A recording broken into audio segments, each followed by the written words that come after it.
Hello and welcome to your Bilton Junior School Assembly from my living room. How cool is that? I'm in my slippers and everything. Now, for those that don't know, my name is Chris and I work for an organisation called Rugby Youth for Christ. I come into Bilton Junior School on a regular basis delivering lessons and assemblies, and it is my absolute privilege to be able to do an assembly for you today. So we're going to start our assembly with lighting of the candle. So say with me, if you're at home watching this online, we light this candle to remind ourselves that Jesus is the light of the world. So, normally I start my assembly with a bit of a game, and today is going to be no different. Today we are going to be having a game for you today. But normally I would ask for a volunteer. Now, boys and girls, you're not here with me, but fortunately I have someone from Bilton Junior School in my household. So James, why don't you come up? This is my son, this is James, he goes to Bilton Junior, so he is going to be my volunteer today. And the game is simply this: we have to draw a self-portrait of ourselves. So a self-portrait is when we draw a picture of ourselves. Okay, so we've got a paper here, and we need some pens. We have lightsabers and pens. Right, so what you have to do is you have to hold the lightsaber at the end like this, and you have to draw your best picture of yourself using your lightsaber pen. Do you want to be on the dark side or on the good side? The good side, of course it's the good side, which means today I'm going to be Darth Vader. So, take your lid off. Okay, we're going to stand, we're going to put our back to the camera, I apologise for that. Right, so you have got 30 seconds, a minute or so, depending on how long I go, to draw a best picture of yourself. Okay, count us down. 3, 2, 1, let's go. Right, so, I'm going to do my face. There, got my ears. Oh, that's a big ear, draw my big ear, I don't know if you can see that.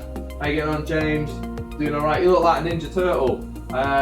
Got my spiky hair, get some eyes go up, eyes going, oh no, oh, I've got some weird eyebrows going on here, I don't know if you can see, get my nose, smile, and a nice beard, okay, you got 20 seconds left, James, 20 seconds, how are we getting on? Okay, I'm going to do my body, cut some legs, little tiny legs. I'm going to do some arms, got my muscles in, of course, my muscles in, a little hand there, muscle on the other side, and I'm going to draw a little bow tie. Okay, maybe not bow tie. Yeah, it's kind of a bow tie. Okay, 10 seconds, James, 10 seconds. Let's count us down. It's looking good.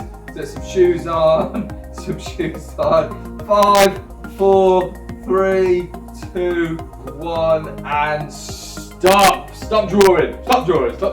Right, put your lid on. Okay.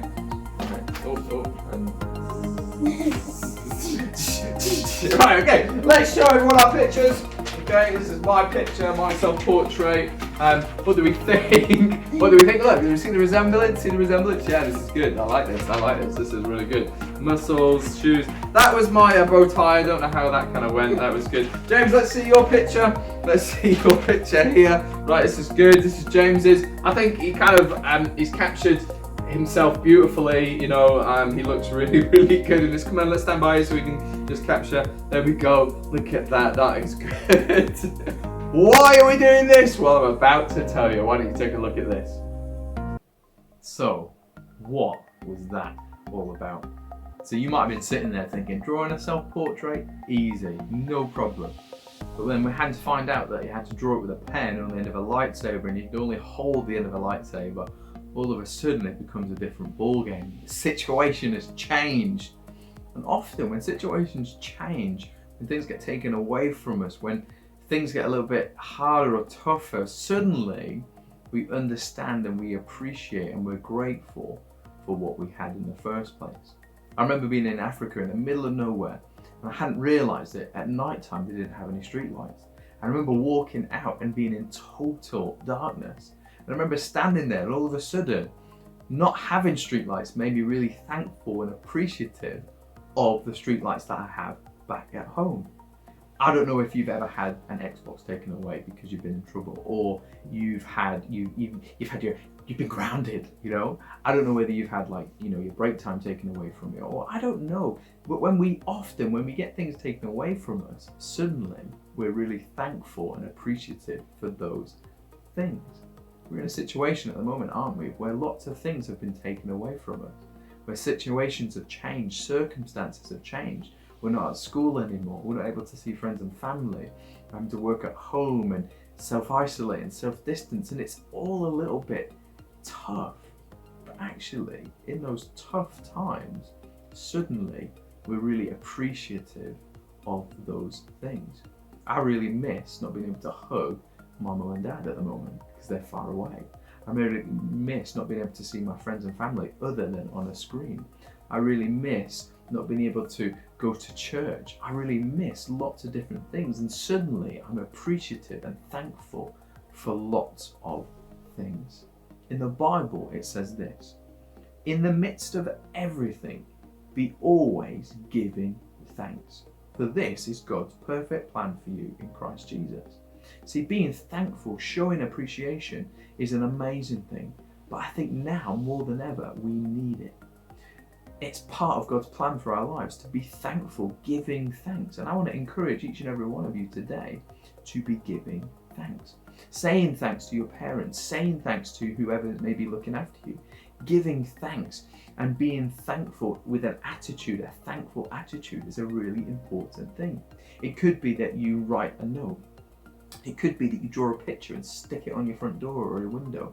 It could be that you write a thank you card to your amazing and wonderful teachers because they're doing an incredible, incredible job.